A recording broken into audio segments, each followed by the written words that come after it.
Bonsoir à tous, je suis ravi de vous retrouver pour ce dernier lundi sport de la saison. Ce soir, on dresse le bilan des Jeux du Pacifique, sommaire. Les 17e Jeux du Pacifique à Honiara sont terminés. Ce sont les Calédoniens qui remportent le plus de médailles, 197 au total. Ils remportent également le plus de médailles d'or, d'argent et de bronze. De nombreux records de Calédonie ont été battus durant ces Jeux. Pour en parler, nous recevons Linda Néron, sélectionneuse adjointe de l'équipe de football féminine qui remporte le bronze, et Christophe Dabin, président du CTOS, le comité territorial olympique et sportif de Nouvelle-Calédonie. Avec eux, nous analyserons la performance des Cagous, mais nous nous projetterons également sur les prochaines échéances de nos Cagous. Nous retrouverons la chronique de Marc qui, pour une fois, il a le choix dans sa chronique, parce que dans les Jeux du Pacifique, il y a plein de sports. Donc, pour une fois, peut-être qu'il connaîtra le sport, un des sports dont on va parler ce soir. Yolène Yengo, notre Cagou Rugby Women à 7, termine deuxième avec l'équipe de France de rugby à 7. Voilà, on la voit à l'antenne avec sa médaille autour du cou au tournoi de Cape Town en Afrique du Sud. On en parlera dans notre page Cagou d'ailleurs. Bonsoir à tous. Alors avant de commencer, je veux que nous regardions ce tableau. Regardez, 197 médailles ont été remportées par nos Cagous lors de ces 17e Jeux du Pacifique devant Tahiti, l'Australie et Samoa. Alors, bien sûr, on ne va pas pouvoir revenir sur toutes les 197 médailles et j'imagine que chaque médaille est belle et importante pour toi, Christophe. Mais si tu devais retenir un moment de ces Jeux, ce serait lequel ? C'est vrai que c'est difficile de se dire quel est le moment le plus important parce que tous les moments ont été extrêmement forts. Mais si je devais retenir deux moments, c'est tout d'abord la belle médaille d'or de Heremana courte en tennis simple. Et puis surtout la dernière médaille donc, de l'équipe de Nouvelle-Calédonie, c'est-à-dire la médaille d'or des garçons en football. Ok. Et il y a deux moments aussi qui ont dû être un peu spéciaux pour toi. Il y avait ta fille et un membre de ta famille, Oui, hein, c'est ça, hein ? Un neveu. Donc, un neveu, voilà, ouais, c'est ça, je cherchais le mot. Tout à fait. Donc John William en natation qui revient avec 7 médailles d'or. Donc j'ai eu la chance de lui remettre sa première médaille, donc c'était un plaisir. Et puis Demi, ma fille, qui était pour la deuxième fois en haltérophilie, qui revient avec une médaille de bronze. Donc en tant que président du CTOS, je suis extrêmement fier et extrêmement honoré d'avoir mené cette délégation. Et puis en tant que papa, je veux dire, je suis extrêmement content et fier des résultats autant de John que de Demi. Ah, c'est super. Des records de Calédonie sont également tombés, Christophe, notamment en athlétisme. Loanville, sur 400 mètres haies, 57 secondes 23. Florian Girard, 21 secondes 62 aux 200 mètres. Et Esther OJM également aux 200 mètres, 23 secondes 83. Et c'est des records qui dataient depuis un moment. J'imagine que ça aussi, ça fait plaisir, Christophe, quand on est à la tête d'une délégation. Oui, c'est vrai que l'athlétisme était extrêmement relevé parce qu'on avait une belle équipe d'Australie et de Nouvelle-Zélande. Eh oui. Mais c'est vrai que nos jeunes, parce qu'on a une équipe de très jeunes au niveau de l'athlétisme, on a nos jeunes qui ont fait des performances remarquables avec de nombreux records donc, de Calédonie battus. Et puis on a eu aussi en natation avec de nombreux records des Jeux qui ont été battus, même si la température de l'eau de la piscine était extrêmement élevée. Mais ça n'a pas empêché nos nageurs, comme nos athlètes sur le terrain, de donner le maximum. Ouais, je crois que la température générale était élevée là-bas au Samoa, hein. C'était compliqué. Linda, toi, c'était tes premiers Jeux. Quelle image ? La même question que pour Christophe. Quelle image il te restera de ces Jeux ? La victoire pour la 3e place avec nos joueuses Cagou contre Samoa. Ok. Oui. Comment s'est passé ce match pour la médaille de bronze ? Parce qu'il fallait repartir de la demi-finale perdue contre Fidji, se remotiver pour aller chercher cette médaille de bronze. Ouais, c'était un peu compliqué parce que certaines viennent de France et des anciennes aussi qui ont déjà fait les Jeux, donc très compétitives, qui qui avait le visage fermé quand on a perdu contre Fidji. J'imagine. Mais il fallait remonter les manches et on a fait une réunion, remonter le moral des filles. Et les jeunes étaient très motivés, en tout cas, pour aller la chercher. Les Anciennes, c'était un peu plus dur, mais dès qu'elles ont remonté la pente, on est tous partis la chercher. Il fallait comprendre l'enjeu et l'importance d'avoir une médaille. Hein. Voilà. Christophe, on l'a dit, c'est 197 médailles remportées. Alors, on sait que les épreuves changent de jeu en jeu, mais le but, c'est quand même de faire mieux que la fois d'avant. Alors, en 2019, à Apia, vous aviez eu 182 médailles. Donc, j'imagine que contrat rempli, tu dois être satisfait.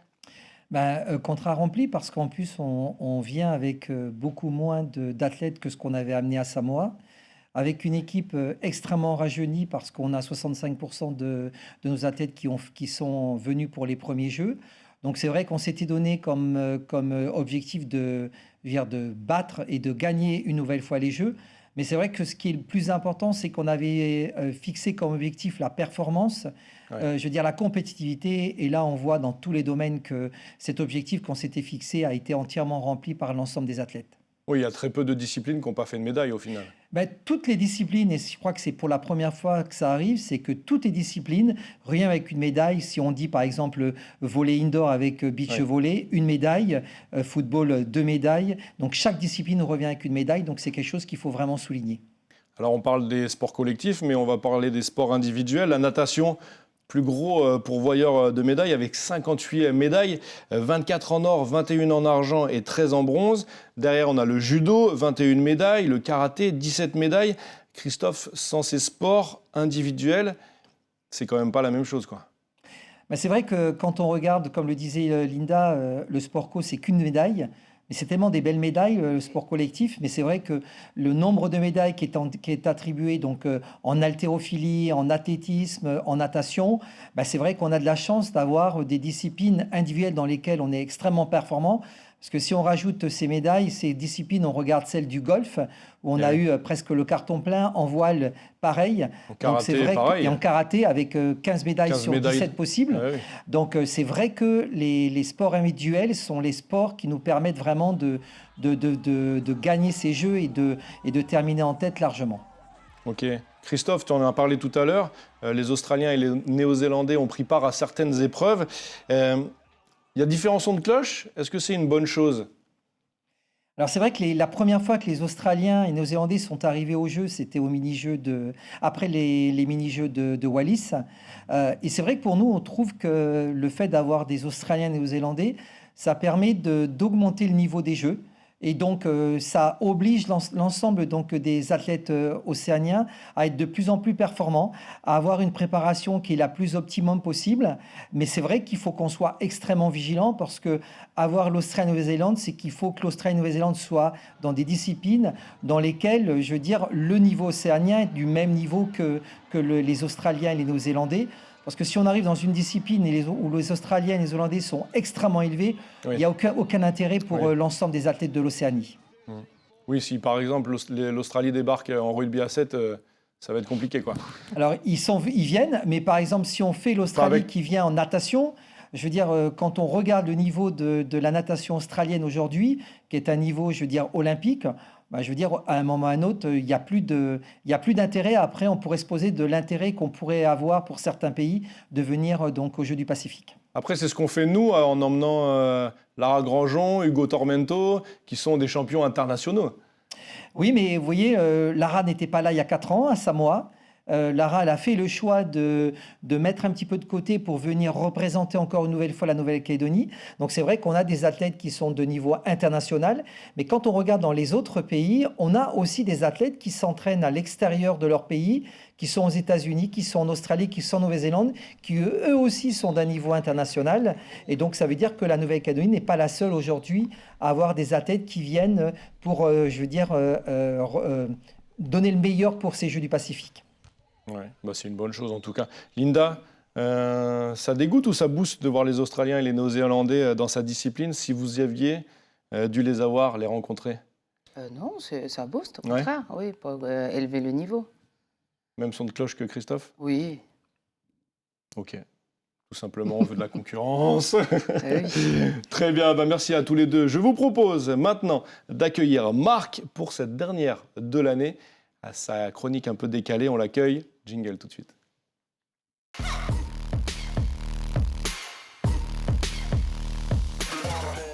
Salut Marc. Salut Adrien, bonsoir à tous, bonsoir Linda, et bonsoir Christophe, ça va ou quoi? Très bien, Marc. Pardon, excuse-moi, parce qu'on se connaît très bien en fait Ah, d'accord. avec Christophe, on s'est déjà croisés au moins 2 fois. Et en fait, on se connaît tellement bien que la deuxième fois qu'on s'est vu, il m'a demandé ça va? J'ai fait oui. Et après, en fait, je savais pas s'il fallait que je tutoie ou que je vous vois. C'est-à-dire que j'étais dans cette situation un peu inconfortable où si tu dis tu, t'as peur que la personne dise non mais ça va, on n'a pas marqué le bétail ensemble que je sache. Et en même temps, si tu dis vous, t'as peur qu'elle se dise non mais c'est bon, le gars il a un balai coincé quelque part, c'est quoi le bordel? Donc du coup, dans le doute, j'ai rien dit, je suis parti. D'accord. Donc, Quelle belle rencontre. donc ce soir, je J'imagine que profite. Christophe s'en souvient très bien. Donc je profite de ma situation de chroniqueur, n'est-ce pas? D'accord. Pour retourner à la question. Et toi, Christophe, comment vas-tu? Je pense qu'après ces jeux qui ont été tellement bons, c'est vrai qu'on l'a pas souligné, une équipe de Nouvelle-Calédonie, mais je veux dire fabuleuse, exceptionnelle, avec, comme l'a dit Linda, avec, je veux dire, des athlètes, que ça soit en football, que ça soit, je veux dire, en volley, partout, des athlètes qui avaient la fierté de porter les couleurs de la Nouvelle-Calédonie. Et moi, en tant que président du CTOS, je peux que être fier et content de cette équipe qui a vraiment, je veux dire, porté haut et fort les couleurs du pays. Et il est content. Voilà, donc ça va. Linda, je suis très content aussi que tu sois là ce soir. Parce que figure-toi qu'en fait, tout au long de l'année, voilà, j'ai fait j'ai fait plusieurs chroniques en tout cas, et j'en ai jamais fait une sur le foot. Ah Et c'est oui. dommage parce que ça a été la première expérience sportive de ma vie finalement. Bon, alors Ça faut se le- voit pas. Voilà, ouais, oui, c'est gentil. Alors ça y est, on commence à. Ok, d'accord, très bien. Moi j'étais gentil en plus. J'ai vanné personne ce L'année soir. prochaine, il va tailler, Marc. Alors, ouais, c'est clair, attention, ma vengeance sera terrible. Du coup, je disais effectivement, voilà, faut le dire vite, parce que, en fait, en gros, quand j'étais gamin, mes parents m'ont mis à l'essai dans un club, et pour faire bref, j'ai passé tout l'entraînement à imaginer que le ballon, c'était une espèce de boule d'énergie, que je pouvais contrôler comme ça, en mode Kamehameha, en mode « Oh là, notre Chikalobi, c'est dégueuleux !» Et à 6 ans, c'était terrifiant, hein, c'était terrifiant de la part d'un enfant de 6 ans. Du coup, on a vite arrêté le foot et on a aussi arrêté les cassettes de Dragon Ball le dimanche matin. Tu m'étonnes. Bref, T'as bien fait, t'as bien voilà, trêve de digression. Bravo pour vos résultats aux Jeux du Pacifique. 197 médailles. Comme quoi, il suffit pas de les réclamer, hein. Non, parce que c'est vrai. C'est bien joli de dire ça à moi, ou ça à l'aumône, ça à l'aumône. La médaille, ça ne se mendie pas, ça ne se réclame pas, ça se mérite, ça se gagne. Et les Cagous l'ont gagné. Les Cagous règnent maintenant sur le Pacifique, j'ai envie de dire. Et c'est pas si Jusqu'à quand surprenant. Jusqu'à quand? On verra. Mais c'est pas si surprenant, je trouve, parce que, encore une fois, tout au long de l'année, j'ai vu pas mal de sportifs calédoniens. Et j'ai l'impression ils sont assez bons dans tous les sports, Ah finalement. bah ouais, c'est incroyable, on s'en rend pas compte, mais il y a énormément de champions du monde et énormément de champions d'Europe, c'est clair. Exactement. Incroyable. Et du coup, je suis pas étonné qu'on ait remporté autant de médailles, finalement, aux Jeux du Pacifique. Enfin, quand je dis on, bien sûr, c'est générique, hein. Bien sûr, je parle pas de moi spécifiquement. Je pense que tout le monde a compris On a bien que compris. j'étais pas un champion sportif. Voilà, je pense que Adrien pourra le confirmer. N'aie pas peur de me vexer en disant. Oui, Voilà. on n'a Donc, toujours pas trouvé ton sport en tout cas. Voilà. Alors par contre, justement, il y a un domaine dans lequel je suis assez relativement confiant, c'est le jeu de mots. C'est moins physique, le jeu de mots. Et la raclette aussi, mais ça, bon, c'est pas pareil. Et là, je les attends. Là, je les attends, les gars. Là, je les attends, les Cédric Do qu'on a reçus, le Manon Brasseur, Phoebe Rocher, Brent Liufao. Là, les gars, les champions du Pacifique, de France, d'Europe, du monde, vous, moi, soirée, jeu de mots, raclette. Et on verra qui est-ce qui abandonne en premier. Voilà. Là, je vais mettre Cédric Do au mur. Ah ouais, pas mal. Là, personne n'aura plus besoin que Manon Brasseur d'air. Oh, pas mal. Là, Phoebe Rocher va dégringoler. Sa montagne. Et là, oui, voilà, tout à fait. Et là, Brent Liufao va danser sur I'm Sexy and I Know It. Liufao, LMFAO, voilà, Ouais. c'est un peu Ouais. plus tiré par les cheveux, mais j'aime bien quand même. Ouais, J'aime mais bien faut quand que tu l'expliques donc. Donc, je sais pas ouais, si ouais, elle ouais, marche c'est bien. vrai. hein. osez me défier, je vous attends, je suis là, je vous attends, je vais faire des vocalises. Adrien, je te souhaite une bonne soirée, Linda, de même. Et à bientôt, Christophe Dabin, qui, je vous le rappelle, en langue des signes, se dit... Ah, purée. Allez, salut. Dab 1, d'accord. Merci beaucoup Marc. Merci, on t'attend sur le canapé pour les jeux de mots. Allez, on reprend sur les Jeux du Pacifique. Linda, vous avez eu un très beau parcours avec les féminines. Est-ce que vous avez eu le temps d'aller voir et d'aller profiter des autres sports et d'encourager les cagous? Oui, on a... tous les matins, on a l'équipe, ils ont des réunions et notre manager nous envoie le programme de la journée. Et quand on n'a pas match, nos journées off, on profite pour aller encourager les autres disciplines. Ouais. On n'a pas trop eu le temps parce qu'il faut se concentrer sur la compète aussi. Et il fait très chaud. Donc, c'était un peu lourd, mais on est parti autant qu'on pouvait supporter les autres athlètes. Yes. Sportivement, vous perdez en demi-finale contre Fidji, qui se retrouve contre les Papous en finale. Équipe contre qui les Papous, vous avez fait match nul, 2 buts partout en groupe. Et les Papous gagnent largement la finale. Alors, est-ce que vous avez des regrets dans cette compétition? Bien sûr, on a des regrets de perdre la demi contre les Fidji qu'on connaît déjà, puisqu'on a fait nos matchs de préparation à Fidji d'ailleurs. Ouais. On a fait 2 matchs contre elles. Mais après, on a fait 2 matchs et le 3e contre les Papous en poule. Donc, les Papous, c'était les championnes. Ouais. Et donc, les tenir au score, c'était déjà quelque chose de magnifique. Et donc, je pense qu'on a un peu pris en confiance et du coup, on a laissé la tête passer en finale, quoi, sans passer par l'ennemi. Voilà. Christophe, tu as pu aller voir les cagous féminines au foot? Oui, j'ai été voir le match contre la Papouasie-Nouvelle-Guinée. Okay. Et c'est vrai que j'ai été épaté de voir sur la deuxième mi-temps comment elles ont réussi à redresser la barre. Et puis, je suis resté sur la première mi-temps, donc sur la petite finale. Et je peux vous garantir qu'elles m'ont fait extrêmement peur. Et j'étais obligé de partir parce qu'il y avait d'autres compétitions à aller voir. Mais je suivais à distance. Et donc, quand on m'a appris qu'elles avaient gagné, je suis revenu à toute vitesse pour passer un moment avec elles, surtout pour les féliciter parce que pour moi, elles ont fait quelque chose de vraiment formidable parce que c'est une équipe je veux dire, de jeunes filles là, avec des anciennes, mais qui sont, à mon sens, prometteuses et j'espère qu'on les reverra dans le futur parce qu'elles ont quelque chose à montrer. Vous avez un groupe jeune, Linda, moyenne d'âge 21 ans, oui. Avec 3 saisons, si je ne me trompe pas, 2 17, une 18. Oui. C'est un choix d'avoir fait le pari de la jeunesse? Oui, c'est beaucoup le choix du coach, Gilles Garcia, qui est parti avec la ZAF quand ils ont fait leur tournoi. Et donc, il les a déjà repérés. La Ligue des champions d'Océanie. Et il veut justement les préparer pour les échéances à venir. Donc, il a fait le choix de les prendre et on ne regrette pas puisqu'elles ont bien joué. On ne les a pas fait jouer autant de temps de jeu qu'il faut parce qu'elles sont très jeunes. Mais ils ont montré qu'elles pouvaient. Ouais. Christophe, c'est un peu le choix qui a été fait par beaucoup de disciplines. Parce que tu l'as dit tout à l'heure, 65% des athlètes calédoniens, c'était leur premier jeu. Oui, c'est vrai qu'on a quand même un certain renouvellement au niveau des disciplines, dans la plupart des disciplines. C'est pour ça qu'on avait pas mal de jeunes. Et puis, de toute façon, il faut voir aussi ce qui va se passer dans 2 ans, dans 4 ans, avec les mini-jeux de Palau et ensuite les jeux de Tahiti. Et c'est vrai que le renouvellement, il ne se fait pas, je veux dire, au dernier moment, il doit se faire au fur et à mesure. Et donc, le fait qu'on ait des équipes avec de nouveaux athlètes, ça permet d'avoir un renouvellement et donc d'avoir de nouveaux pour de toute façon performer par la suite. Ok. Alors justement, Christophe, tu me devances un petit peu. On se projette dans ces Jeux de Tahiti 2027, juste après les cagous d'ailleurs. Jingle.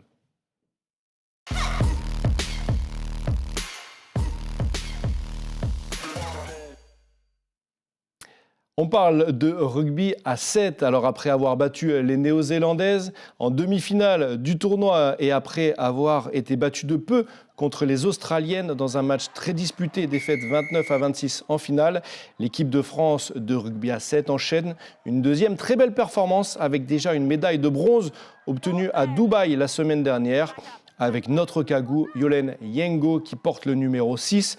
Elle était en feu lors du match pour la 3e place il y a une semaine contre les Canadiennes. C'est elle qui marque 7 essais. La Maréenne inscrit 3 essais, vous la voyez, ballon en main. Voilà, elle est au sol et regardez, elle va se relever très vite pour marquer un 3e essai. La Maréenne permet de remporter assez facilement ce match. Nos tricolores du rugby à 7 seront de retour en 2024 et ce sera un tournoi en Australie à Perth. Allez, retour justement aux Jeux du Pacifique. On se projette dans 4 ans. Les Jeux se tiendront à Tahiti et c'est Tahiti. C'est le pays qui organise les Jeux, qui choisit ces épreuves. Qu'est-ce qu'on va avoir, Christophe ? C'est vrai qu'on a déjà les 17 sports obligatoires, donc là, il n'y a pas de souci, on est obligé de les inscrire. Et après, les 7 autres sports, donc pour arriver à 24, c'est des sports que bien souvent le pays choisit par rapport à ce qu'il peut rapporter comme médaille. Donc on sait aujourd'hui que la tâche sera assez ardue donc, à Papeete dans 4 ans. Et c'est à nous, maintenant, à l'ensemble des ligues, des comités, de voir de quelle manière on peut préparer dans les meilleures conditions ces Jeux. Et dans les sports, j'ai noté que le karaté ne figurait pas. Hein.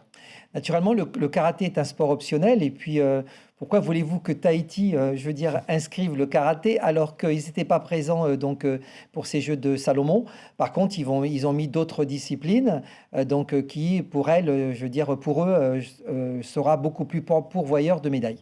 Ouais, le karaté qui nous rapporte 15 médailles d'or hein, quand même. Oui, donc tout à fait. C'est assez énorme. Linda, pour vous, l'année 2024 sera plutôt creuse, il n'y a pas d'échéance. En 2027, les joueuses auront quand même pris de l'expérience. Est-ce que vous vous êtes déjà fixé un objectif avec le staff et les joueuses ? Qu'est-ce que vous vous êtes dit dans le vestiaire après cette médaille de bronze ? Que c'était pas fini, qu'il fallait continuer chacun dans nos clubs. Mais après, au niveau de la fédération, c'est au choix de la fédération pour le staff. C'est pas nous qui décidons qu'on va être sélectionneur. Donc, non, bien sûr. Mais je veux dire l'objectif de l'équipe, quoi. Ah oui, c'est d'aller chercher l'or au prochain jeu. Ok. Parce que déjà, on était venus beaucoup de jeunes, beaucoup de premières expériences au Jeux du Pacifique. Et en même pas 1 an, elles ont évolué pour pouvoir décrocher le bronze. Donc, c'est surtout à elles qu'il faut les féliciter pour le travail qu'elles ont fait. Et puis, là, on les encourage. On sait que tu n'étais pas sur le terrain, Lynn. Ouais, j'ai fini la carrière. C'est ça. Ouais, non, mais on les encourage à continuer et puis surtout en club. Ok. Christophe, il y a entre-temps, avant Tahiti dans 4 ans, dans 2 ans, ce sera les mini-jeux de Palau. Là aussi, on prépare. C'est une étape pour préparer ces Jeux du Pacifique ou c'est une échéance à part entière ? Non, bien souvent, quand on prépare les Jeux, on est quand même sur une durée de la mandature. Donc, les Jeux de Tahiti seront donc en 2027. Ouais. On a les mini-Jeux de Palau avant. Donc, c'est vraiment pour nous une première étape par rapport à ces Jeux de Tahiti. Mais c'est vrai que pour les Jeux de Palau, la nouveauté, c'est que le Conseil des Jeux a souhaité mettre des clauses particulières parce que dans certaines disciplines, il nous faudra 50% de jeunes. Donc, ça veut dire qu'il faut, dès le début de l'année prochaine, que les disciplines réfléchissent, essayent de voir de quelle manière elles peuvent mettre en place de la détection pour ensuite mettre en place, trouver des jeunes pour ces mini-jeux de Palau et que ces jeunes, normalement, ce seront ceux qu'on trouvera ensuite à Tahiti 2 ans plus tard. Qu'est-ce que tu entends par jeune, Christophe ? Les jeunes, c'est-à-dire qu'aujourd'hui, il n'y a aucun critère d'âge. C'est-à-dire qu'on peut amener quelqu'un qui a 16 ans, comme quelqu'un qui a 18, comme quelqu'un qui a 25. Ouais. Et là, sur certaines disciplines, il va falloir, par exemple, qu'on ait 50% de jeunes de moins de 18 ans. D'accord. Donc, par exemple, en triathlon, il va falloir 50% de moins de 18 ans. D'accord. Donc là, il y a un travail à faire pour les disciplines, pour faire tout ce travail de recrutement et de détection qui est indispensable si on veut continuer à performer. Un gros travail à venir alors. Oui. J'ai une dernière question, Christophe. On parle des Jeux en Calédonie en 2035. Est-ce que c'est d'actualité ? Est-ce que c'est dans les petits papiers, Christophe ? Alors c'est vrai qu'on a eu un conseil des Jeux au milieu, le dimanche du milieu. Donc ils ont demandé aux pays qui voulaient se positionner sur les Jeux de 2031. Donc, nous, on ne s'est pas positionné parce qu'on avait déjà discuté un petit peu en amont avec le gouvernement de la Nouvelle-Calédonie. Maintenant, il nous semble plus judicieux aujourd'hui de partir surtout et plutôt sur les Jeux de 2035 parce que juste avant, on aura les Jeux olympiques de Brisbane en 2032. Ouais. Donc, ça nous laisse le temps tranquillement de regarder au niveau des infrastructures, de prendre le temps de réfléchir quelles infrastructures on a besoin et que peut-être avant 2032, la Nouvelle-Calédonie soit un terrain d'entraînement, de préparation pour les équipes pour les Jeux de 2032 et donc ça veut dire se préparer ensuite facilement pour les Jeux 2035. Ok. Christophe, ça veut dire que la candidature de la Nouvelle-Calédonie pour 2035 pour accueillir ces Jeux du Pacifique, elle est posée, elle est sur la table? Pas encore, parce que c'est simplement 2031. 2031, ça sera donc normalement aux Jeux de Palau que le pays organisateur sera désigné. Okay. Donc, il faut attendre 4 ans de plus, donc en 2029, pour savoir et qu'on puisse à ce moment-là, juste un petit peu avant, donc peut-être en 2038, dire, ben voilà, nous sommes intéressés pour 2035, pour que tranquillement, je veux dire, on puisse après faire le lobbying, parce que je veux dire, ça ne se fait pas comme ça. Et puis, il faut aussi, et ce qui est important, c'est le financement de ces Jeux. Ça veut dire que si le CTOS décide à un moment ou à un autre de poser la candidature de la Nouvelle-Calédonie pour les Jeux 2035, c'est avec je veux dire, l'assentiment et l'accord de l'ensemble des collectivités de la Nouvelle-Calédonie. Ouais, c'est sûr que ça coûte l'argent et ça se prépare. Et le fait d'avoir justement ces Jeux Olympiques à Brisbane avant et de vouloir faire une terre, la Nouvelle-Calédonie, une terre de préparation pour les athlètes olympiques, ça peut être un tremplin. Linda, pour toi, c'est une bonne chose, Calédonie 2035 ? Oui, pour déjà revivre les Jeux, ouais. Mais surtout les infrastructures que ça apporte, parce que Salomon, c'était vraiment quelque chose. Ce n'est pas un pays riche, parce qu'on a vu comment c'est là-bas. Ouais. Alors, on aimerait bien avoir les mêmes infra ici, quoi. Ouais. Bah après, c'est un peu différent. Ils se sont fait financer par les Chinois, leur infrastructure, donc... C'est différent. Mais bon, merci beaucoup à tous les deux d'avoir pris un petit peu de votre temps et d'avoir revécu ensemble ces 17e Jeux du Pacifique remportés. Allez, on se lasse pas de le dire, par la Nouvelle-Calédonie avec 197 médailles. Merci beaucoup Christophe. Merci Adrien, merci Linda, à bientôt. De t'être libéré pour nous. Merci beaucoup Christophe, merci beaucoup Linda d'être venue sur le plateau. Et nous, chers téléspectateurs, et nous, on se dit à l'année prochaine. C'était en effet la dernière, voilà, avec encore plein de sports et Marc. À l'année prochaine. Allez, tata tout le monde.